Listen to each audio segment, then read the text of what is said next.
Ito yung previous scenario noong December 17 after talaga ng bagyo ng Odette.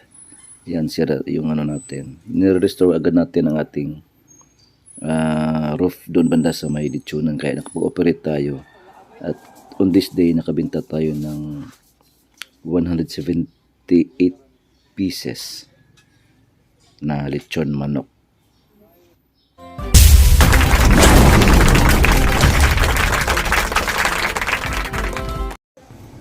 Hello po mga kapatid, lalo na sa ating mga mahal na OFW. Alam ko patuloy kayong sumubaybay sa ating channel kaya in-update ko kayo. Ngayon po ay December 27, almost 5 o'clock na in the afternoon. Tuloy-tuloy po tayo nagbibinta ng manok. So sa lahat ng outlet natin, dalawa lang pinapagana, minsan tatlo, operating ng battery. So ito ngayon naka-allocate tayo dito ng 200 pieces of chicken. So ito na yung sinasabi kong advantage ng ating griller. Kasi kahit walang power, tuloy-tuloy pa rin ang takbo like normal. So as I said, yung iba kasing mga griller ay 220, gumagamit sila ng malalaking makina. So it is not hindi siya viable kasi ayun nga ganitong walang kuryente, di kayang papatakbuhin. So meron pwede nilang i-manual yan, pero yung mechanism kasi doon parang malabo i-operate ng manual dahil sa klase ng mechanism. Pero ito sa atin, dahil ito ay pwede sa kuryente, pwede sa battery, pwede manual, kahit ganito na apektado tayo sa bagyo, tuloy-tuloy ang ating negosyo dahil ang ating griller ay patuloy na umiikot gamit ng battery ng truck. Ito yung ginagamit nating battery guys. Ito to 11 plates na Panasonic battery. So 12 volts ito. So nagkalaga ito ng 5,800 ang bili natin. So bumili talaga tayo ng 3 pieces na battery para sa ating 3 stores na pagaganahin. Kasi aabot daw ito mga 3 months pa daw ang restoration balik ng kuryente. Kaya nag-invest na rin tayo sa battery. Anyway, magamit din natin ito sa truck, sa ating truck na delivery. So ito yung advantage kasi yung iba, mga ngayon dito may mga naglilitsyon, nagmano-mano sila. Pag mano-mano ka, instead na makabenta ka ng 150 to 100 ganon, nasa 30 lang. Pinakamarami na siguro yung 50 pieces kasi nga mano-mano hindi mo kayang ikutin yan lahat ng isang griller. Ito sa atin like normal lang, kaso lang yung ilaw isa lang din ang ginagamit natin, pero at least maliwanag na din siya dahil malaki din naman yung ilaw, 12 volts, pero parang ilaw din na normal. Tulad nito maliwanag. So yun ang advantage na. Tingnan nyo, mobilya pa rin yan na katulad ng mga 220 volts pero 12 volts yan pinapagana. Yan, bukas pa nga yung bubong natin, hindi pa yan naayos. Pero lahat ng parte niyan sa tindahan, since ito ay dala karinderya, nalalagyan natin ng ati, pero puros lahat tali kasi di tayo makagamit ng kuryente. Tinatalian na lang natin lahat, and then pagbalik ng kuryente saka tayo magwi-welding. Di na rin kasi tayo gumagamit ng kahoy guys kasi ang mahal na rin ng kahoy. So ngayon dahil may bagyo, napakamahal ang kahoy at saka yung galvanized na corrugated. So yung ginagawa natin yung C4 lens at saka yung makapal na galvanized iron.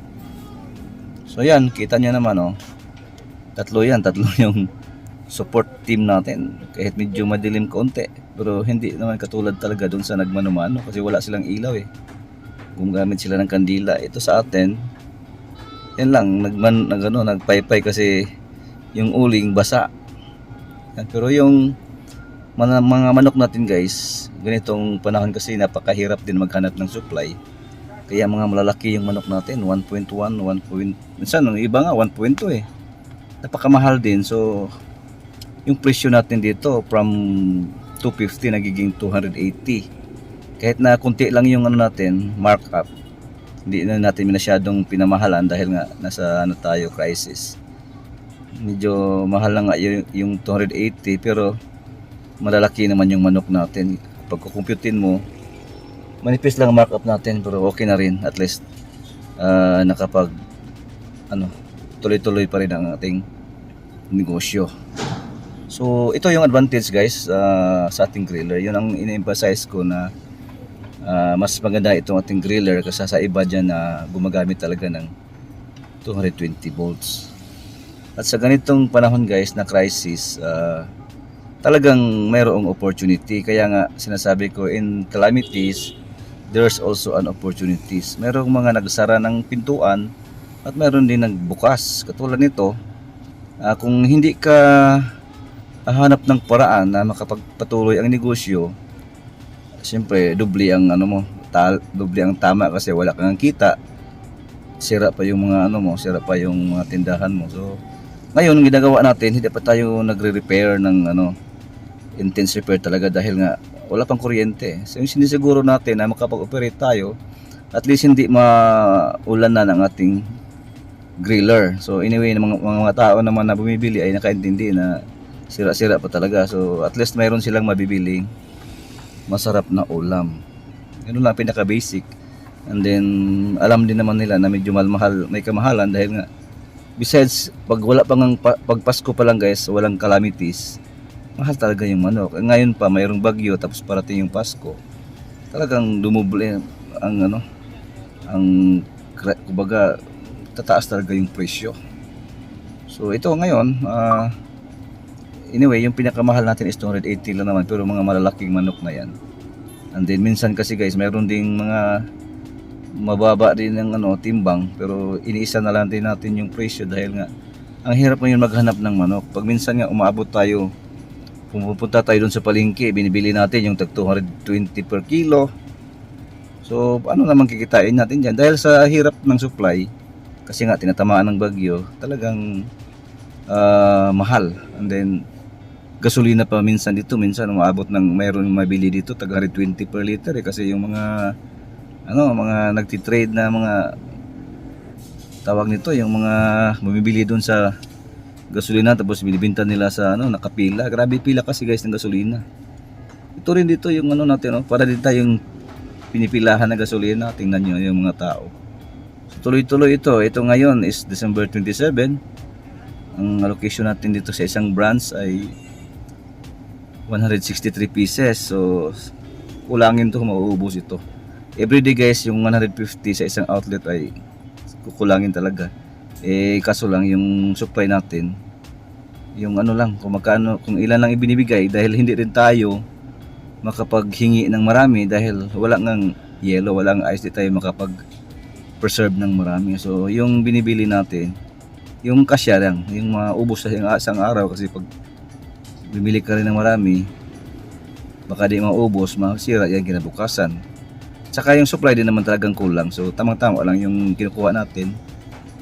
Pinagano lang, pinagkasya lang natin kung ano yung dinideliver ng ating mga supplier. Then besides sa ating supplier, kumukuha pa talaga doon tayo sa mga palengke na medyo mahal. Kahit na mahal, at least lang serbisyo tayo.